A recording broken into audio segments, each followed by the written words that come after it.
你敢相信吗？一场 F1 比赛能比宫斗剧还精彩。2008年比利时斯帕暴雨倾盆，汉密尔顿冲线时挥拳怒吼，可2小时后香槟变苦酒，莱科宁最后一圈撞墙退赛，把斯帕之王的尊严摔在护栏上。而马萨连一次超车都没做，却在维修区被天上掉下的冠军砸中脑袋。这不是电影，这是 F1 最荒唐的一场比赛。那一年，汉密尔顿还是迈凯伦的2年级生，风华正茂，羽战封神。而比利时斯帕赛道是莱科宁的后花园，此前他已经在这里连赢3年，人送外号斯帕之王。比赛当天，斯帕上空阴云密布，赛道湿滑，所有人都知道一场好戏要来了。汉密尔顿甘位起步，完美发车，但仅到第2圈，他在拉索斯湾出现失误，赛车打滑，莱科宁抓住机会，直接从外线抽头完成超越。从那以后，莱科宁就像一堵红色的墙，死死挡在汉密尔顿前面，一挡就是40多圈。前40圈比赛波澜不惊，莱科宁稳居第1，汉密尔顿苦苦追赶，马萨稳稳跑在第3。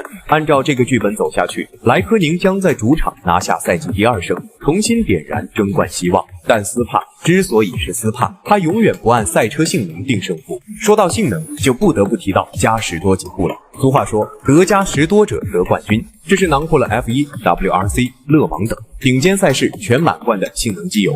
作为国际赛事常客，加时多太知道怎么赢了。极护凭借强悍的高温性能和极致的抗磨润滑，能够把磨损降到最低，让引擎动力得以全力输出。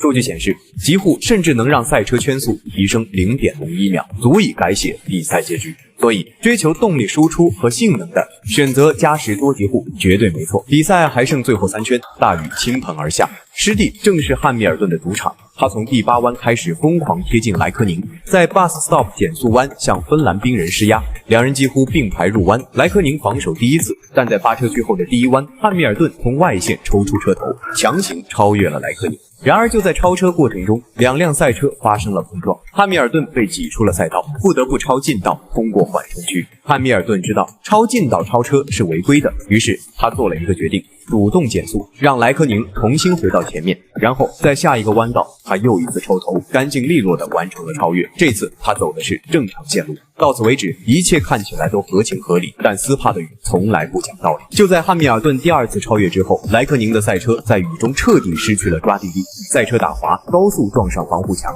芬兰冰人退赛，斯帕之王在自己的后花园以最惨烈的方式倒下。汉密尔顿率先冲过终点线，他在领奖台上喷洒香槟，庆祝自己又一场经典的雨战胜利。然而2个小时后，一纸罚单从天而降。赛会干事认定汉密尔顿在 bus stop 弯超近道并从中获利，违反了2008年 F1 运动规则，加罚25秒，这让汉密尔顿从冠军直接掉到第3，马萨从第2升到第1，海德菲尔德从第3升到第2。汉密尔顿在领奖台上庆祝的冠军，2个小时之后就没了。这一进一出，汉密尔顿损失了整整8个积分。原本他对马萨的领先优势是8分，罚完之后只剩下2分，而莱科宁因为这次撞墙退赛，积分滑落至第4，卫冕希望几乎破灭。赛后争议炸了锅，迈凯伦愤怒上诉，但 FIA 最终驳回了他们的申诉。而汉密尔顿本人坚持认为，我让莱科宁重新超了过去，我没有获得任何优势。但国际汽联的官方文件写得明明白白，切减速弯超近道并从中获利，这就是2008年比利时大奖赛，一场雨，一次超车，